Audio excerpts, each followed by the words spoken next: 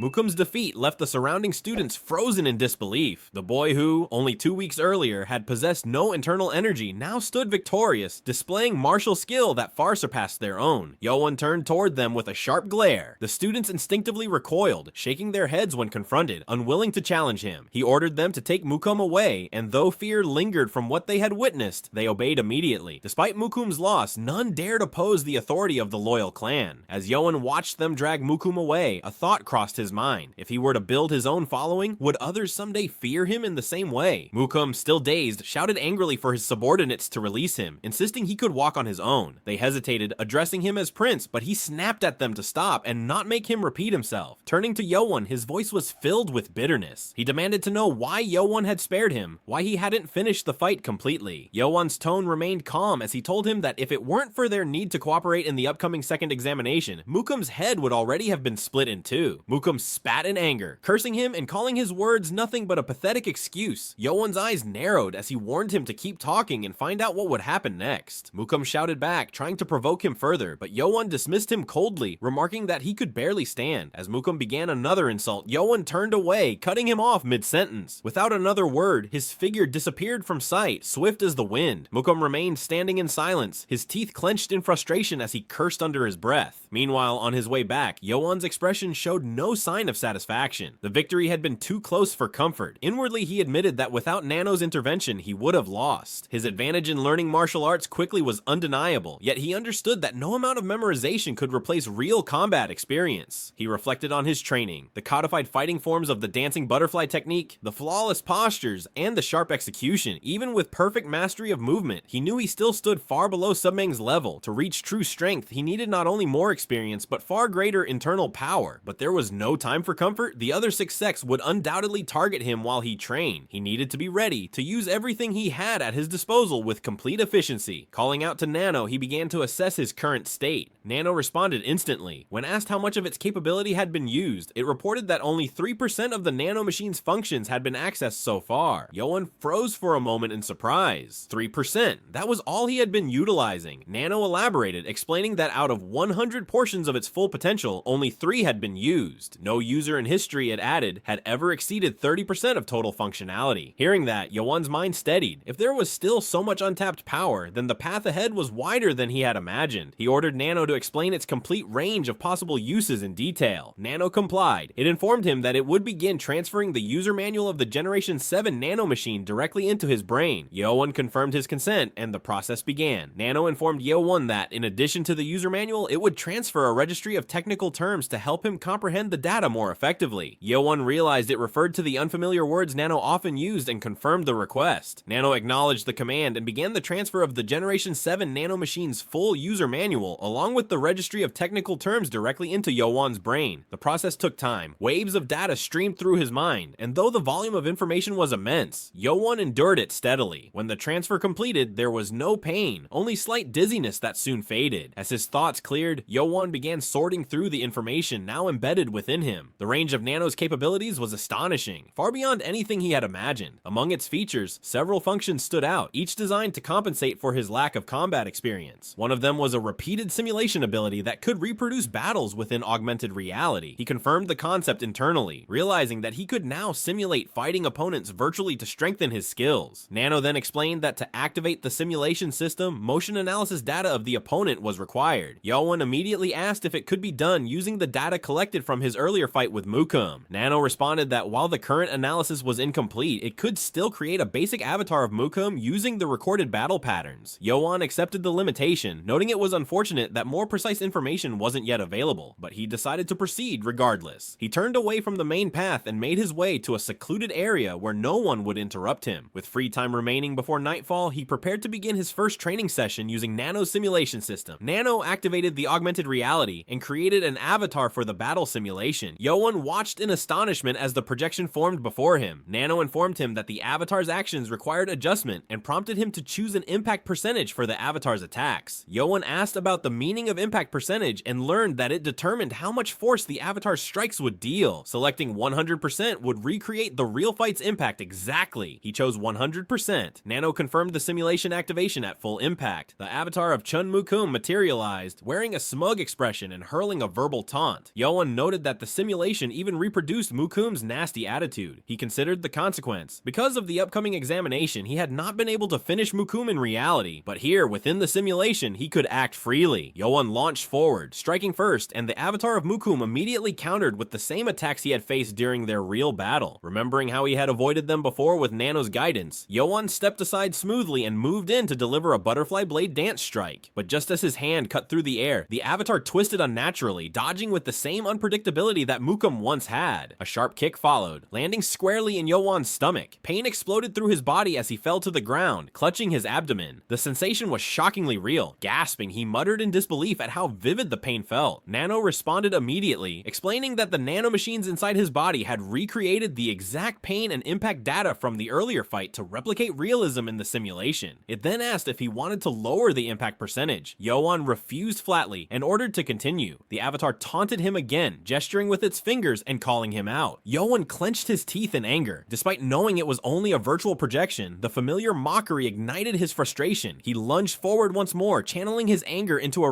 refined series of blade strikes from the dancing butterfly technique. Hours passed in the augmented space as Yeowun trained relentlessly, battling the simulated Mukum over and over again. By the time the session ended, night had fallen. Yeowun lay on his back, drenched in sweat, his breathing uneven. Though Nano had already healed the physical fatigue and strain from his body, exhaustion still lingered deep within him. Yeowun asked Nano for the time, and it responded that it was around 10. He sat up, frustration clear on his face. Out of 15 simulated duels, he had only managed to win once. During the first battle, he had been defeated within 5 formations, unable to properly defend himself. The realization struck hard. His earlier claim about cracking Mukum's skull had been nothing but overconfidence. If the real Mukum had been before him, it would have been his own head shattered instead. Nano reassured him that progress would come with experience. It noted that his movements had become smoother after each fight, and that he was beginning to apply the correct formations of the dancing butterfly technique at precise moments. Yeowun, however, remained unsatisfied. He argued that the avatar's ability was limited, capable of repeating only 3 codified forms and a handful of basic techniques, yet he had barely managed to defeat it even once. Despite his frustration, a determined grin crossed his face. He silently vowed that within a week he would be able to defeat Mukum's avatar without struggle. Moments later, Yeowun arrived at the dormitory. When he entered the room assigned to the 8th group, silence filled the space. The atmosphere shifted immediately. Every student inside had already heard what had happened. Their quiet stares made it clear that the story of his fight had spread quickly. Yeowun scanned the room to locate his bed, and before he could move, someone hurried toward him. It was the 23rd cadet, Hobom. He stopped in front of Yeowun, bowed slightly, and pointed toward a nearby bed with both hands, guiding him with exaggerated politeness. The other students in the room exchanged confused glances. None of them could understand why Hobom, who had once been close to Mukum, was now behaving so submissively toward Yeowun. Yeowun observed him quietly and asked why he was acting so differently. He wondered aloud if Hobom expected something in return for his sudden change in attitude. Inside, Hobom was trembling. Having been completely cast aside by Mukum, he no longer had anywhere to turn. Desperation filled him, and he decided to take a gamble on the only person who had shown true strength. He fell to one knee before Yeowun and clasped his hands together, lowering his head in a respectful bow. In a firm, trembling voice, he asked permission to serve him, declaring his intent to follow Yeowun as his lord. The murmurs in the room grew louder. None of the students had expected such a scene. Even Yeowun was taken aback. Though he had often imagined forming his own following, he hadn't expected someone to offer loyalty this soon. Hobom bowed deeply again, apologizing for his earlier behavior in the medical room and begging Yeowun to accept him as his servant. Yeowun stood still for a moment, deep in thought. Since childhood, he had never trusted anyone. Even guard Yang, who had protected him, had done so under orders from his holiness. But now, this cadet was offering loyalty of his own free will. Hobom, still kneeling, looked up anxiously, hoping for an answer. When Yeowun finally nodded with a faint grin, relief washed over him. He immediately bowed again, lowering his forehead to the ground in gratitude, his voice shaking with excitement as he vowed to serve Yeowun forever. But before the moment could settle, a mocking voice broke through the room. Mukum had returned, his tone dripping with disdain. Standing beside him was Jaehun, freshly returned from his additional training. Mukum sneered, laughing harshly at the sight before him, calling the display nothing but pathetic. Jaehun's furious voice cut through the tension as he berated Hobom, calling him a spineless insect for pledging loyalty elsewhere. Hobom trembled at the sound of Mukum and Jaehun's voices, but forced himself to remain composed. Fear clawed at his chest, yet he refused to show weakness before them. Yeowun's gaze turned sharp and cold as he stepped forward. His tone carried no emotion as he reminded Jaehun of his place, questioning how he dared to insult someone else's loyal follower. His words cut deep, labeling Jaehun the true spineless one, a parasite surviving off Mukum's shadow. Jaehun's face turned red with anger. His voice cracked as he stuttered back a response, but Yeowun only chuckled, his calm mockery pushing him further into rage. Unable to hold back any longer, Jaehun charged forward with a wild punch. Yeowun barely moved, tilting his torso aside to let the blow pass before delivering a swift strike to the back of Jaehun's neck. The sound of impact echoed through the dormitory. Jaehun's body went limp, collapsing to the floor before sliding across the polished wooden boards, unconscious. Yeowun straightened up, brushing off his sleeve. His voice was low and indifferent as he muttered that Jaehun was nothing compared to the simulation he had trained against. Hobom, standing nearby, looked at him in awe. In that moment, he felt absolute certainty that he had made the right choice in pledging his loyalty. At the doorway, Mukum stood silently, glaring at Yeowun. For the first time, he did not attack. He simply turned his head away, his voice calm yet bitter, as he warned Yeowun to enjoy his fleeting moment of triumph. Having a single follower would not change anything. Mukum turned and walked off, leaving behind a stunned silence. The other students whispered among themselves, struggling to process what they had just seen. None of them could believe that Mukum, the arrogant and vicious heir of the loyal clan, had backed down. Whispers filled the air, uncertain yet reverent. Many many began to wonder if Cheon Yeowun, the outcast prince once looked down upon, might one day rise to lead a new generation within the demonic cult. A week later, the day of the second examination arrived, and the great drill hall was filled with tension. Rows of cadets stood in formation under the sharp gaze of their instructors. Instructor Impyoung's voice echoed across the hall as he reminded the students that everything he had taught them had come to an end. Their performance now would depend entirely on their own skill and discipline. His final command was met with a unified shout of acknowledgement from the cadets. At the center of the hall, Left Guardian Lee Ha-meng stepped forward to oversee the proceedings. His tone was calm but carried authority as he announced that the examination would begin with a random draw. Just as explained earlier, 4 groups at a time would step forward to determine their opponents through a lottery. When the first 4 groups were called, the hall stirred with murmurs. Word spread quickly that several group leaders had changed. The second and third groups no longer had the same commanders as before. Only the first group, still led by Cheon Yeowun of the Wise clan, and the fourth group, under Cadet 72, retained their original leaders. Ha-meng observed the changes with mild interest, but little surprise. Soon, the first set of matchups was drawn. Group 1 versus Group 3, and Group 2 versus Group 4. The hall erupted in cheers as excitement rippled through the crowd. Ha-meng raised his hand, calling for the next draw for leaders from the 5th to 8th groups to step forward. The next set of cadets walked up to the stage. Once again, whispers spread among the students as it became clear that 2 more groups had new leadership, but it was the final announcement that caught everyone's attention. Ha-meng's gaze fell on the 8th group's leader, and his expression shifted slightly. Until now, he had assumed that Prince Cheon Mukum would still be leading the group, but standing there instead, holding the black tag numbered 7, was Cheon Yeowun. Among those watching, Cheon Wonryu of the Sound Clan could not hide her astonishment. Wonryu's thoughts burned with irritation as she remembered how often she had warned Mukum, only for him to ignore her every word. The fool had brought this upon himself. Her mind drifted back to her final exchange with Mukum the previous day. Near the end of the afternoon training session, the academy grounds were busy with preparation for the second examination. Many groups had gathered in open spaces to refine their formations and strategies. Mukum, confident in his own skills and the strength of his group, had already decided on a plan of attack earlier in the day. With his arrogance barely concealed, he dismissed his subordinates, criticizing the other groups as he did so. He muttered to himself that the others were only exposing their own tactics by practicing openly. Watching them train, he claimed, was unbearable. Instead of wasting time like them, he intended to focus on perfecting his personal techniques. As he turned to leave the training ground, a familiar voice called out to him. He glanced back and found Cheon Wonryu of the Sound Clan approaching. Mukum's face darkened the moment he saw her. His tone turned dismissive as he asked what she wanted. Wonryu folded her arms and scolded him lightly, saying that when someone called his name, it was polite to respond. But Mukum was in no mood for either. He snapped at her to get to the point, irritation flaring in his voice. Wonryu only sighed, pretending to be disappointed. She told him she had come out of good faith, intending to help him prepare for the examination, but if this was how he treated people trying to help, perhaps he didn't deserve it. Mukum's patience ran out. He turned sharply to walk away, his voice cold as he reminded her of her own words, the ones where she had once mocked the stealth sect as a clan of fools. Wonryu let out a long, exasperated sigh and shook her head, muttering that she truly couldn't stand dealing with Mukum. Still, she decided to keep it brief and told him to listen carefully. She rolled up her sleeve, revealing a strip of linen tightly wrapped around her arm. Mukum frowned at the sight and asked if she had been injured. She confirmed it, explaining that the wound had been sustained the previous night. When Mukum asked for clarification, she told him she had been training alone when she was suddenly ambushed. Mukum's expression shifted into disbelief. He scoffed, mocking the very idea that someone like her could be caught off guard, questioning who would dare to attack a member of the Sound Clan in such a reckless manner. Wonryu's face hardened. She explained that her attacker had been wearing a mask, leaving her with no clue as to who they were. Mukum dismissed the matter arrogantly, claiming that being masked or not made no difference. What surprised him was that she had been careless enough to get attacked at all. Her patience snapped. She raised her voice, insisting that she had not lowered her guard for even a second. The ambush wasn't the result of carelessness. It had been a calculated move. Mukum folded his arms, clearly unimpressed, and asked if her only point was to tell him to be careful just because she had been attacked. Wonryu shot him a glare, frustration clear in her tone. She told him he should listen, because if someone had targeted her, there was a high chance he would be next. The attacker wasn't random. They were coming after those who posed a threat in the upcoming examination. That caught Mukum's attention. He frowned slightly and asked what she meant. Wonryu reminded him of the procedure for the drawing that would determine which groups would face each other. 4 groups at a time were brought forward for the selection, not all at once. Mukum still didn't see the connection and told her to get to the point. Wonryu took a step closer and spoke firmly, urging him to think. By choosing 4 groups at a time, each set of teams could already predict which other groups they were likely to face. Mukum's expression darkened as he pieced the implication together. He realized that the purpose of revealing the draw order wasn't random, it was deliberate. The arrangement had given every group group enough information to target their potential opponents before the examination even began. Wunru nodded, satisfied that he had caught on. She explained that if a group's leader were incapacitated or eliminated beforehand, the rest of the team would fall into disarray. Without proper leadership, formations would crumble, and the group would stand little chance in battle. Before turning away, she gave him one final warning. The examination was tomorrow, and if he valued his position, he needed to stay alert. Training alone at night would only make him an easy target. As a candidate for the minor priesthood, she told him not to humiliate himself by failing the second round, or worse, by getting exiled from his own sect for carelessness. With that, Wunru walked off into the night, leaving Mukum standing in silence. Mukum scowled, his pride wounded. He thought bitterly about how low he must have fallen to be receiving warnings from someone he considered the weakest among them. Yet, even through his irritation, her words lingered in his mind. Reluctantly, he admitted to himself that she had a point. It would be wiser to take precautions. He decided he would go find Jaehun to discuss their strategy. But before he could take a single step, a faint sound came from behind him, the whisper of metal being drawn. The realization struck too late. An intruder stood in the shadows, unsheathing a blade with deadly intent. Elsewhere, near midnight, Yeowun was finishing another grueling session of simulation training. Sweat rolled down his neck as he slowed his breathing. Nano informed him that the time was approximately 10 in the evening. Yeowun asked for an update on his win rate against Mukum's combat avatar. The response came promptly. It stood at 60%. A hint of frustration crossed his face. He had been so confident that he would easily surpass the simulation within a week, yet his victories barely crossed half. Nano, however, reassured him that the improvement was significant. Out of 106 battles, Yeowun's adaptability and mastery of the dancing butterfly technique had advanced rapidly. Given his rate of progress, the system calculated that a complete victory was not far off. Yeowun let out a quiet sigh and asked if Nano was simply trying to console him, but the response was mechanical and calm, confirming that it was only a factual analysis. Accepting it with a smirk, Yeowun decided to return to the dormitory for the night. As he made his way down the path through the dimly lit woods, a sharp sound suddenly echoed through the still air, a short guttural cry followed by the clash of steel. Instinctively, Yeowun stopped and turned toward the direction of the noise. He sprinted through the trees, his senses sharpened, until he reached the scene. There in the darkness, he could barely make out two figures, one slumped motionless on the ground, the other locked in a desperate struggle against an unseen assailant. Unable to distinguish their faces, Yeowun gave a silent command to Nano. The system immediately activated night vision mode, amplifying the faint light in the forest until the surroundings became clear as day. What he saw made him pause for an instant. The wounded man who was barely fending off the relentless attacker was none other than Chun Mukum. The masked figure before him moved with deadly precision. His blade cut through the air with speed and weight, forcing Mukum back repeatedly. Blood already trailed down Mukum's right leg, his movement sluggish and unsteady. The masked man lunged forward again, his sword slicing past Mukum's neck by mere inches. Mukum barely managed to leap aside, but his balance faltered. His injured leg buckled beneath him, and he crashed to the ground, breath ragged. The assailant pressed forward to finish it, raising his sword to strike again. But before the blade could fall, Yeowun's voice tore through the forest, commanding him to stop. Though Yeowun despised Mukum, he couldn't allow the group's leader to be killed on the eve of the examination. Without hesitation, he charged in. The masked man reacted swiftly, spinning toward the new threat and swinging his blade. Yeowun's enhanced sight read every motion. He ducked low beneath the strike and countered instantly. His hand moved with fluid precision as he delivered a sharp blow to the masked man's abdomen. The impact sent a deep reverberation through the air as the attacker staggered back, his footing momentarily lost in the dirt and shadows. Yeowun steadied his stance, watching the figure carefully. His mind raced as he tried to read the man's next motion, but there was nothing predictable about it. Whoever this attacker was, his skill was undeniable. The masked man's gaze lingered on Yeowun for a heartbeat, his eyes narrowing beneath the shadows of the mask. Then without a word, he turned and vanished into the forest, his form swallowed by darkness. Yeowun considered giving chase, but the sight before him changed his mind. Mukum lay on the ground, clutching his thigh, while another cadet lay beside him with blood matting his hair. Mukum let out a strained groan, his voice bitter even in weakness. He spat out words of resentment, cursing the fact that he had been saved by someone he considered beneath him. Yeowun gave a faint, cold chuckle, remarking that if that was the case, he could simply leave him there. But despite his words, he couldn't ignore the condition of his fellow cadets. He brushed the thought aside and moved quickly, helping both Mukum and the injured student to their feet and leading them back toward the dormitory. When they arrived, the room fell into an uneasy silence. The sight of their group leader and another member in such critical condition struck every student with unease. Hobum hurried forward, his voice tight with concern as he asked if Yeowun was hurt. Yeowun assured him that he was fine, telling him not to worry. His attention then shifted to the second injured cadet, Jaehun. Kneeling beside him, Yeowun gently wiped the blood from his head before silently asking Nano to assess the wound. Nano's response came instantly. It detected a laceration approximately approximately 4 centimeters long and 2 millimeters deep, caused by a blade. If the bleeding was stopped and the wound disinfected and stitched, there would be no serious consequences. Jaehun's injury, while painful, was not life-threatening. Mukum's, however, was far worse. Blood continued to pour from his right thigh, staining the floor beneath him, and his face had grown alarmingly pale from loss of blood. Yeowun's voice cut through the tense silence as he turned sharply toward Hobam, ordering him to fetch the professor on night duty. Hobam immediately nodded, his voice stammering as he replied before sprinting out of the room. Within minutes, an instructor rushed in behind him. He knelt beside Mukum and began to examine the wound on his thigh. After several moments of treatment, the instructor's grim tone confirmed what everyone feared. Mukum would not be able to walk for some time. The color drained from Mukum's face. Wunru's warning echoed back at him, cruelly precise. He clenched his jaw, shame and fury twisting in his chest as the truth settled in. Around them, the other students whispered anxiously among themselves. The news spread like wildfire. If their leader couldn't even stand, their group's fate in the upcoming examination was sealed. The test was tomorrow, and without a functioning leader, their formation would collapse before it even began. The instructor finished dressing Mukum's wound, and with practiced ease, he lifted the cadet onto his shoulder, instructing the others to rest for the night while he took the injured student to the infirmary. As the instructor left, Yeowun noticed that there was another injured student who needed attention. Hobam immediately offered to carry Jaehun himself, but Yeowun stopped him. He said he would take him to the infirmary himself.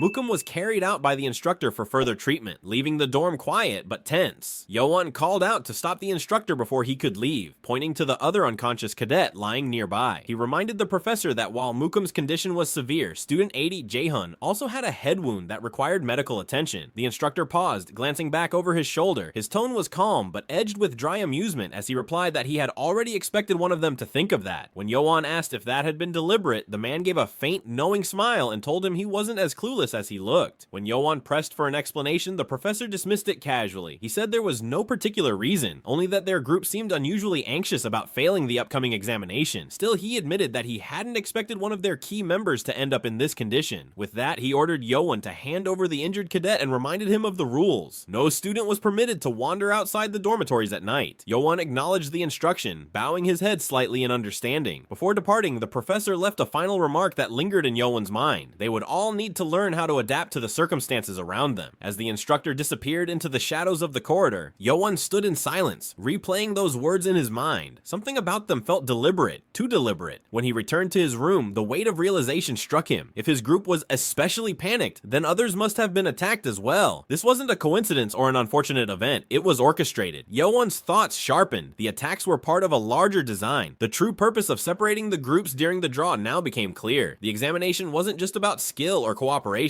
It was about survival and cunning. Each group had been made aware, directly or indirectly, of its potential opponents. By doing so, the Academy had quietly encouraged them to sabotage and eliminate competition before the test even began. A grim understanding settled over Yeowun. This was the demonic Academy after all, its very foundation built on ruthlessness. The rules had never been meant to ensure fairness. They existed only to test how far one was willing to go. Yeowun entered the room casually. The members of the 8th group sat scattered across the floor, their faces pale with uncertainty and gloom. He looked around and let out a sigh. He asked how long they intended to sit in despair now that their leader was gone. Startled, a few of the students stammered defensively, insisting they weren't sulking. Yeowun's gaze sharpened. He pointed out that instead of uniting to pick a new leader or plan for the examination, they were sitting idly on the ground. To him, that looked no different from surrender. After a moment, one of the cadets muttered that even if they wanted to reorganize, there was no one capable of leading them. Mukum had been the only one trained and experienced in commanding formations. Without him, they were lost. Hobam, standing behind Yeowun, stepped forward, his voice rising with conviction. He asked why they all assumed Mukum was the only one fit to lead. Could they really not see that Yeowun was standing right before them? A man who had already proven his strength, judgment, and skill. The room fell silent. The words hung in the air like a spark waiting to ignite. The students exchanged uncertain glances, but slowly, realization began to spread among them. Then one cadet broke the silence. The 38th cadet, Lee Chan, raised his hand and voiced his support for Yeowun's leadership. A hesitant voice followed. Then another. One by one, hands began to rise. The murmurs grew into agreement until nearly the entire group had spoken in favor of Yeowun. Even the 6 cadets who had previously followed Mukum remained quiet. Faced with the overwhelming majority, they could only nod reluctantly. Yeowun looked around the room once more to ensure everyone was united in their decision. He asked for final confirmation, and when every voice echoed a firm yes, a small, confident smile formed on his face. Then, with calm authority, he told them that he already had a plan, one that had been forming in his mind mind ever since their formation training began. At the dead of night, when silence blanketed the academy and every cadet was deep in sleep, a single figure slipped quietly out of the 8th group's dormitory. His face was concealed beneath black cloth, his movements light and deliberate as he made his way through the dim corridors. It was Yeowun. His eyes, cold and calculating, scanned the path ahead as he navigated through the darkness. With a faint mental command, he activated Nano's night vision mode. The world around him brightened in shades of green and silver, every detail laid bare before his gaze. He moved without hesitation until he reached his destination, the entrance to the 7th group's quarters. The door was slightly ajar, allowing a narrow glimpse of the dim interior. Yeowun peered through the gap, observing the rows of sleeping cadets within. Nano's mechanical whisper filled his mind, confirming that all 20 members were sound asleep. Satisfied, Yeowun stepped inside, his footsteps silent against the wooden floor. He considered Nano's earlier scan, which revealed no match between these students and the masked assailant who had attacked Mukum. Still, he remained unmoved. Whether they were guilty or not made no difference now. Moving methodically, Yeowun approached each bed one by one. His fingers pressed swiftly against precise pressure points on the neck and chest of every cadet, rendering them motionless in their sleep. Within moments, 19 of them lay completely immobilized, their bodies frozen under his touch. When he reached the final bed, he approached the group leader. Just as he leaned in, the leader's eyes snapped open, glinting sharply in the dark. Before the young man could move or make a sound, Yeowun's hand struck with perfect precision, silencing him instantly. The leader's body went limp, falling back onto the bed, unconscious before he even realized what had happened. Yeowun exhaled quietly, his composure unbroken though his pulse quickened for a brief instant. From within his sleeve, he drew a long, thin needle that glinted faintly under Nano's vision. The man before him might have been innocent, but this night was not about guilt or innocence. It was about ensuring no one would interfere. With steady hands, Yeowun inserted the needle into the leader's thigh, then his foot, and finally a few critical muscle points. Yeowun had pierced the man's tendons and blood vessels with precise acupuncture needles. The cadet would not be able to walk for a while. Though he knew this one was not the culprit behind the ambush, Yeowun felt no hesitation in his actions. He had no intention of harming without reason, yet mercy was a weakness he could not afford. With the 7th group subdued, his task there was done. Without wasting a moment, Yeowun moved silently toward the 5th group's dormitory. The leader of that group, Wunryu Chun, could not have been the masked assailant. The person Yeowun had fought was clearly a man, and far more skilled in martial arts than Wunryu. The attacker had to belong to the 6th group. He advanced through the corridor and entered the 6th group's dormitory. Nano confirmed that all 16 members inside were deeply asleep. The group, however, had 20 in total, even counting the 3 female students who stayed on the upper floor. One member was missing. That absence told him what he needed to know. The missing cadet was likely the strongest among them, the one capable of such an ambush. If they were on the first floor, they had already noticed his movements. Yet Yeowun remained calm. He knew there was no need to target the group's leader. Retribution did not demand balance through title, only through consequence. If one had attacked his own, then one of theirs would suffer the same. For Yeowun, justice was simple: an eye for an eye, a tooth for a tooth. By the time dawn approached, his quiet work was complete. The academy slept unaware of the shadows that had moved through its halls, and this was what had taken place before Yeowun stood upon the stage for the lottery. From above, Lee Ha-ming watched in astonishment. If Yeowun now stood as the leader of Group 8, it could only mean one thing: the young prince had already taken action in the shadows. Someone from the stealth sect had been struck before dawn. The hidden purpose behind the examination had not been lost on him. This cohort had begun to understand what true competition within the demonic academy meant. He rose from his seat and looked upon the gathered students. When he asked if all had drawn from the box, the response came in unison, sharp and disciplined. Ha-ming's tone carried an ironic calm as he spoke of fairness and honest preparation. The cadets knew better than to take them at face value. As the leader stepped down from the stage, handing over the slips of paper that would decide their matches, tension laced the air. Among them, one figure stood out. The leader of Group 6, Ha-ilming, glared intently at the others. From where he stood, Yeowun observed him closely. His instincts sharpened. A quiet command passed through his mind, and Nano's scan began. Within moments, the response came. The body measurements, frame, and build of Ha-ilming were a perfect match to the masked assailant who had attacked Mukum. A faint smirk crossed Yeowun's face. The hunt was over. The enemy had been found. Moments later, the first round of the second examination began. The great hall thundered with the command to fight, echoing through the air like the start of a war. The rule was simple: whichever group subdued the other would claim victory. At Ha-ming's command, the test began. The sound of boots striking the dirt floor echoed through the great hall as both groups charged forward, shields raised, voices sharp with determination. At the forefront of Group 1 was Cheon Yeowun of the Shadow Sect, a young master whose poise and precision were evident even amid chaos. The formation surged ahead with discipline, shields overlapping seamlessly as they advanced. Across the field, the third group mirrored their movements, clashing head-on without hesitation. Yet Yeowun's eyes were calculating calculating. A brief pause, and then his command cut through the air. From the right flank, the formation shifted in an instant. His troops angled sharply into a diagonal line, breaking away from the expected collision course. Hameng, watching from above, recognized the maneuver immediately, a diagonal sweep designed to unbalance the opponent's defense. The third group never saw it coming. The right side of Muyan's formation crashed into their flank like a tidal surge. The impact rippled through their ranks, throwing cadets off balance. One fell, then another, the shield wall breaking apart under the sudden shift of pressure. The left side faltered, and soon the entire formation began to crumble. Cries of confusion filled the arena. The new leader of the third group shouted desperately for his men to recover, but their lines were already in disarray. In the midst of the collapse, Muyan advanced with clinical precision, driving his sword into the opposing leader's shoulder before he could regroup. The steel bit deep, and the cry of pain cut through the din. The defeated cadet clenched his teeth, but the words of surrender eventually escaped him. The match was over. From the viewing platform, Lee Hameng watched in silence, his thoughts steady and detached. The third group had not been weak. Far from it, yet the result was undeniable. Inwardly, he reflected with quiet disdain on their downfall. It was not strength they lacked, but adaptability. A pitiful defeat indeed. He announced the result of the first match. Group 1 had claimed victory and advanced. The following round between Group 2 and Group 4 concluded swiftly, with the fourth group emerging triumphant. Without pause, Hameng called for the next contenders to step forward. The fifth versus the eighth. Yeowun's gaze sharpened. It was finally their turn. Around him, the members of the eighth group wore uncertain expressions.